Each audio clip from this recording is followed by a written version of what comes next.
నువ్వు తెలివిగల దానివి జయంతి. ప్రశ్నించడానికి పిలిపించిన నన్నే బాగా ప్రశ్నలు వేస్తున్నావు. నాతోనే జవాబు చెప్పించాలని నీ ప్రయత్నం.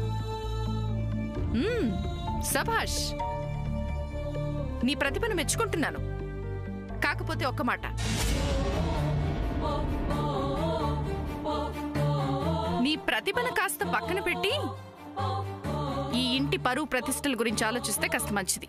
అంటే నాకు తెలియకుండా ఏమైనా తప్పు చేశాను అత్తయ్య గారు? అదే పరువు తక్కువ పని ఏదైనా చేశాను అత్తయ్య గారు? నాకు తెలియకుండా నేను అలాంటి తప్పేం చేయలేదు అత్తయ్య గారు. తెలిసే చేశావు, చేస్తున్నావు కూడా. అంటే అమెరికా నుంచి వచ్చిన అమ్మాయిని ఇంట్లో చేర్చటం ఒక తప్పు. ఆ అమ్మాయి విషయంలో సరైన జాగ్రత్తలు తీసుకోకపోవడం మరో తప్పు. ఆ అమ్మాయితో నువ్వు అతిగా ఉండటం, నీ కొడుకు మితిమీరటం ఏమీ బాగలేదు.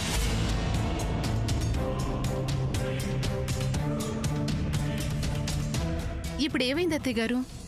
ఆ అమ్మాయి పడిపోయినప్పుడు అక్కడ నీతో పాటు ఇంకెవరెవరున్నారు? మాతో పాటు కొంతమంది ఆడవాళ్ళున్నారు. మరి పడిపోయినప్పుడు ఆ అమ్మాయిని సూర్య ఆ అమ్మాయిని ఎత్తికెళ్లడం, మన ఇంటి ఆడపిల్లల చూడటం అదెంత ఇబ్బందిగా ఉంటుందో నువ్వేమన్నా ఆలోచించావా? పుట్టింటి నుంచి వచ్చేటప్పుడు ఆడపిల్ల తల దించుకుని రావాలి. మెట్టినింటికి వచ్చాక అందరూ మెచ్చుకునేలా తలెత్తుకుని నడవాలి. ఈ ఇంటి కోడలిగా అది నీ బాధ్యత.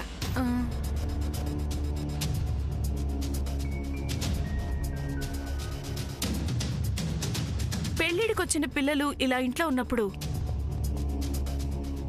నేను ఇలా చెప్పడం, ఇలా మందలించడం నీకు చాలా తప్పుగా అనిపించొచ్చు.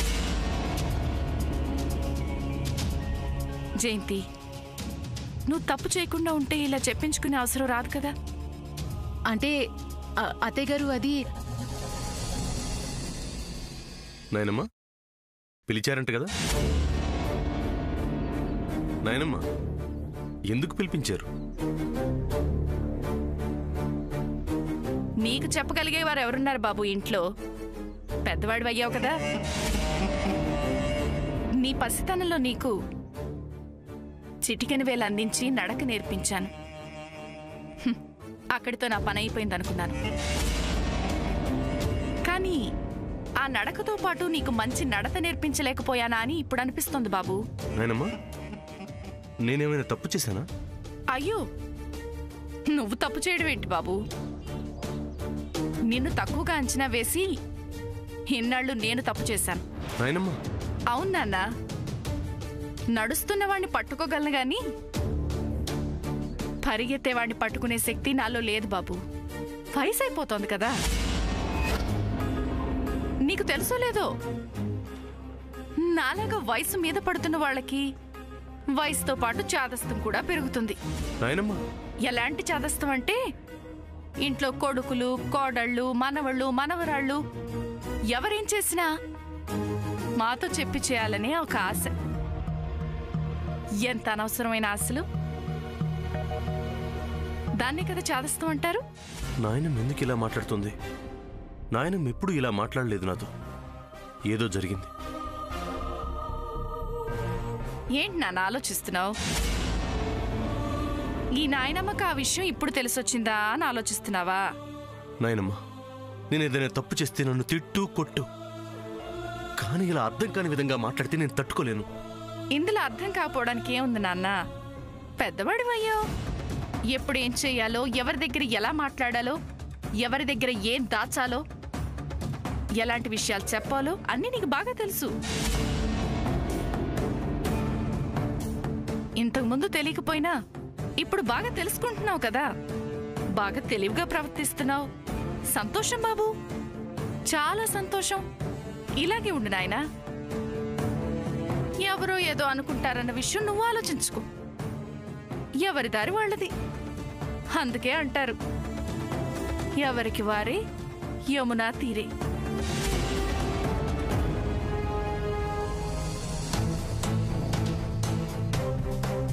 ఒక ముఖ్యమైన విషయం.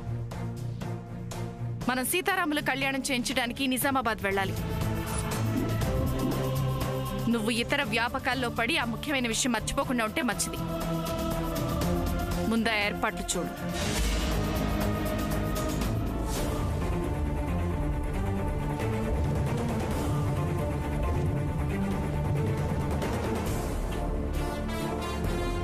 పేగుబంధాన్ని నాయనమ్మే తెంచుకోగలేంది.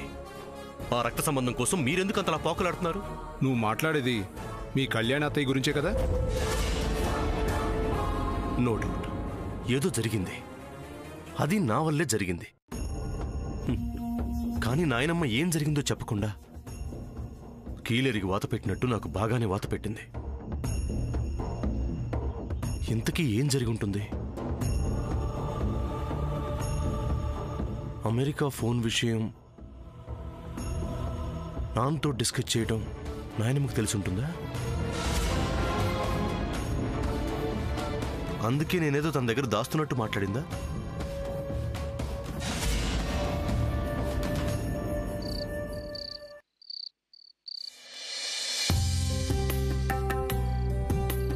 అక్క, ఇంత ఆలస్యమైందేంటి? విజయవాడలో నిన్న రాత్రే బయలుదేరామన్నారు. నిజామాబాద్ రావటానికి ఇంత ఆలస్యమా? మావయ్య, జర్నీ కదా, డ్రైవర్ని కొంచెం స్లోగా నడపమని మేమే చెప్పాం. వదిన గారు లోపల రండి. రండి రండి. తమ్ముడు, నేను ఫోన్ చేసిన సంగతి ఏం చేసావు? అక్క, నువ్వు చెప్పినట్టే మన ఊరి గుళ్ళో నీ కోరిక ప్రకారం మన వాళ్ళందరూ కూర్చొని సీతారాముల కళ్యాణం చేయటానికి అన్ని ఏర్పాట్లు చేశాను. అంతేకాదు, కార్తీక మాసం కాబట్టి వినోదాలు, వనభోజనాలు, కార్తీక దీపాలు అన్ని ఏర్పాట్లు చేశాను. మీరంతా లోపలికొచ్చి రెస్ట్ తీసుకోండి. ఉదయాన్నే కళ్యాణం చేయిద్దాం. అలాగే మావయ్య.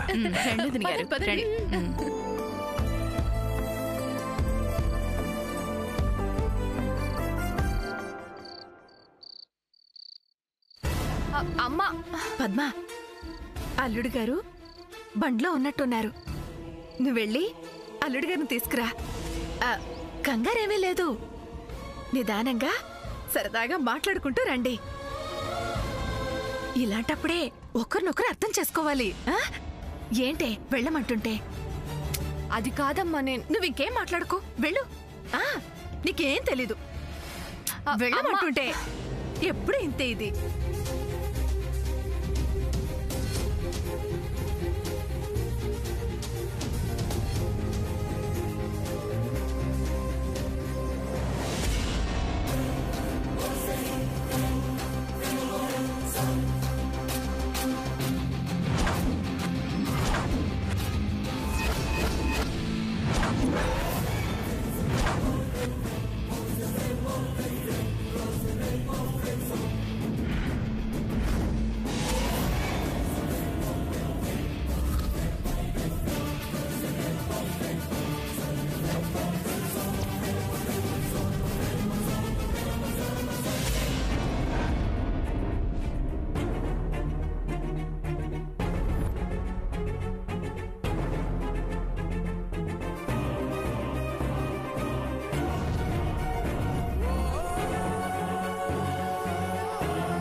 మీ మీసం ఊడిపోతుంది.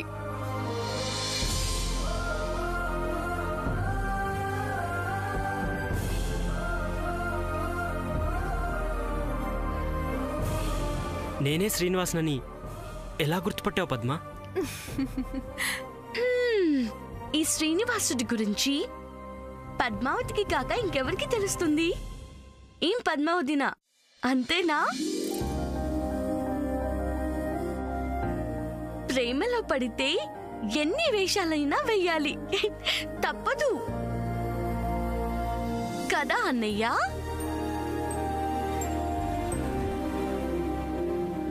పద్మావతినా, నీకోసం ఎలా రావాలి అని సలహా అడిగితే ఈ వేషంలో రమ్మని చెప్పాను, కానీ ఇలాంటి వేషాలు వేయమని చెప్పలేదు కదా.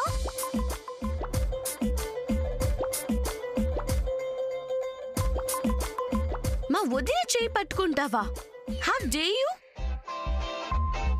నువ్వు ఇలా చేయి పట్టుకోవడం ఎవరైనా చూసుంటే ఎంత డేంజరో తెలుసా? నీకే నువ్వు బానే ఉంటావు.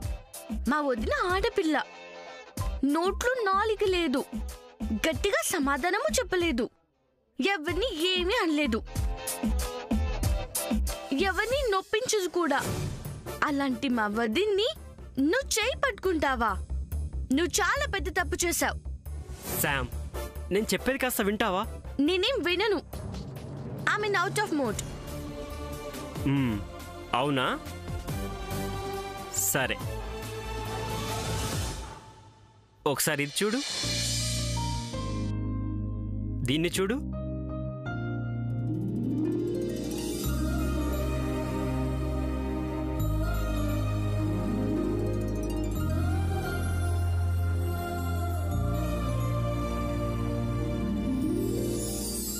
ఈ తులసి మొక్క.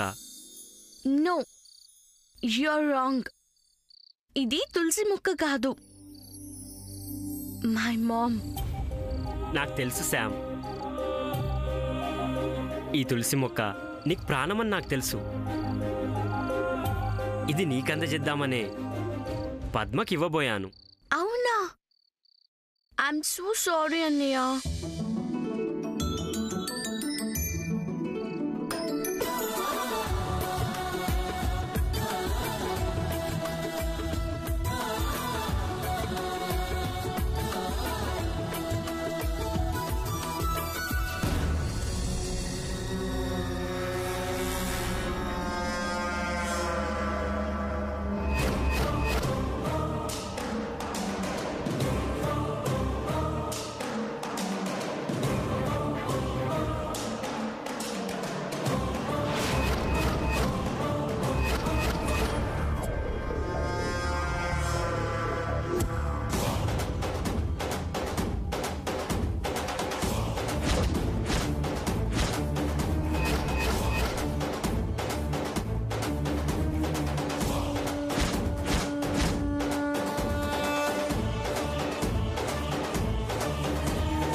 ड्राइवर साहब, सुबह गाड़ी रेडी रखना और ये लगेज अंदर रखो, जल्दी जाओ। ठीक है।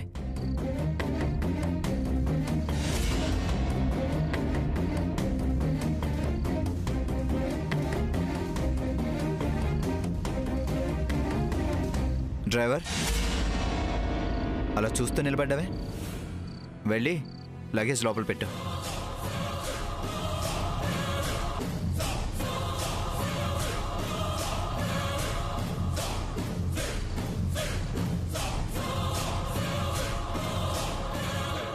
ఏంటి పద్మ,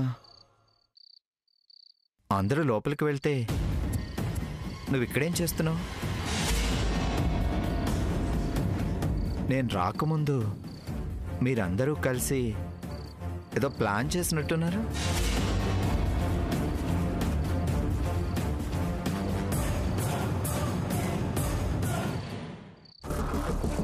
ఏంటి, ఆ డ్రైవర్కి ఏదో చెప్తున్నట్టున్నారు?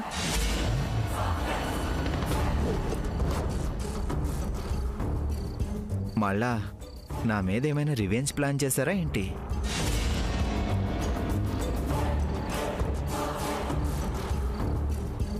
మీరెన్ని ప్లాన్లు చేసినా ఆ ప్లాన్కి రివర్స్ ప్లాన్ ఈ మనోజ్ దగ్గర రెడీగా ఉంటుంది.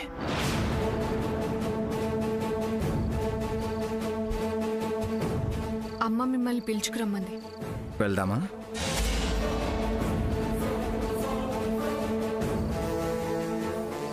పద.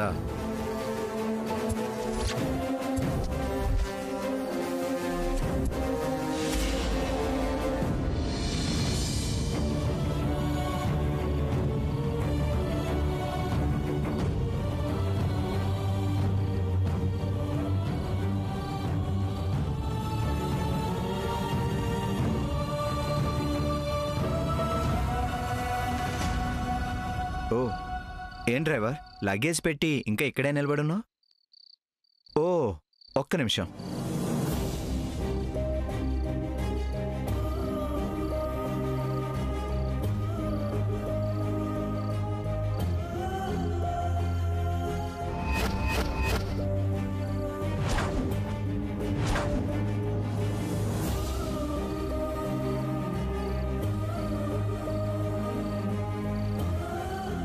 తీసుకో.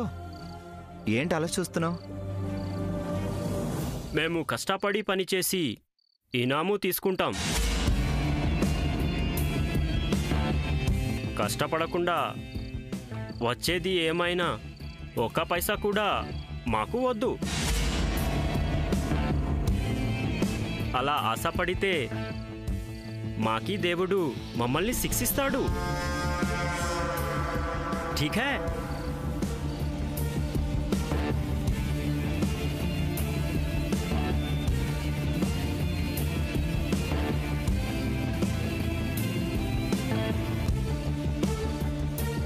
ఈ రోజుల్లో ఇలాంటి వాళ్ళు కూడా ఉన్నారా? మీలాంటి వాళ్ళుంటే తప్పు కానీ అలాంటి వాళ్ళుంటే ఏ తప్పు లేదు.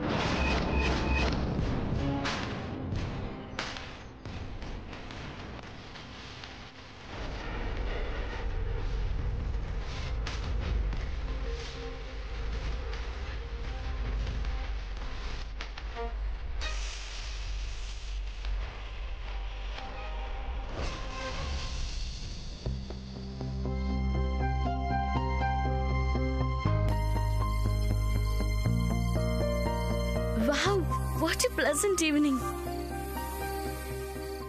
Village చాలా బాగుంది. I love village.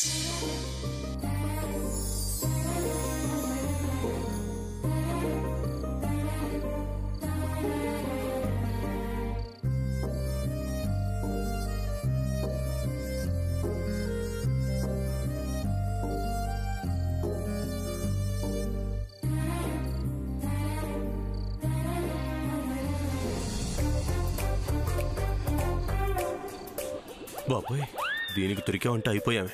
ఊరు కాని ఊరని కూడా చూడదు. రాత్రంతా బ్రెయిన్ తినేస్తుంది.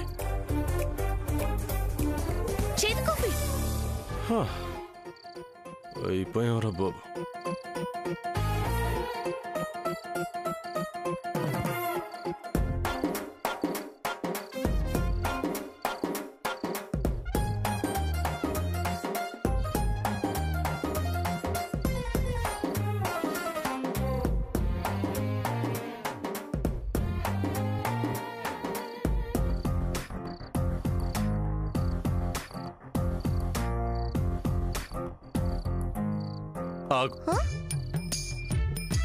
ఏంటి నా చుట్టూ ప్రదక్షిణాలు చేస్తున్నావు?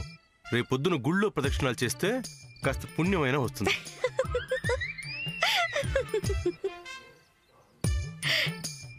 హలో, ఎందుకు నవ్వుతున్నావో చెప్పినవైతే సంతోషిస్తాంగా. సూర్య, ఎక్కువసేపు ఏడ్పించును. నీకు విషయం చెప్పాలి. కానీ చెప్పనా? చెప్పు. ఎలా చెప్పాలి? నోటితో చెప్పమ్మా. ఏం లేదు, చెప్పు. నేను నిన్న ఉయ్యాల నుంచి నేను పడగానే నన్ను తీసుకొని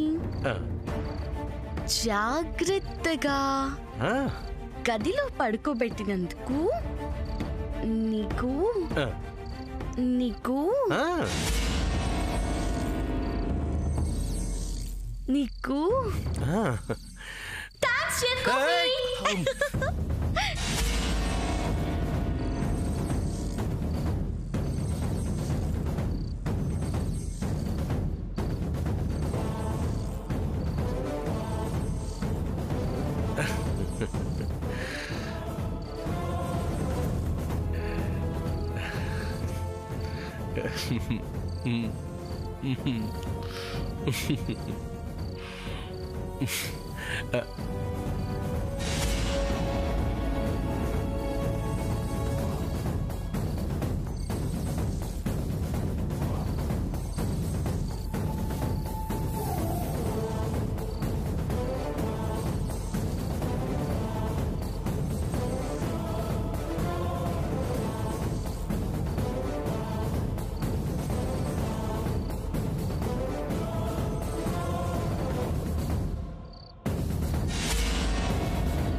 అది చల్లగా ఉందని.